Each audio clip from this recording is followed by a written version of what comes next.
زهقت من ايه يا بنت الحلال؟ انا مش عايزه اكمل تاني في المجال ده. تب علينا يا رب.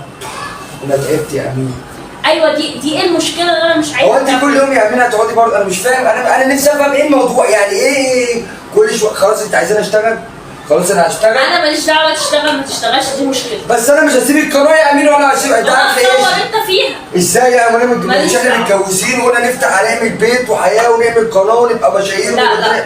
مش احنا قلنا كده ونكبر قناتنا؟ لا. وهنبقى قناه. مش فاهم انا. مش عارفه، مش هنفضل انا تاني في فيديوهات اقعد على اليوتيوب نهائي. انا خلاص قفلت الموضوع ده خلاص، مش حابه اطلع. وانت خدت القرار من نفسك؟ هو انت يعني حتى انا مش موجود معاكي في البيت خدت القرار ده من دماغك؟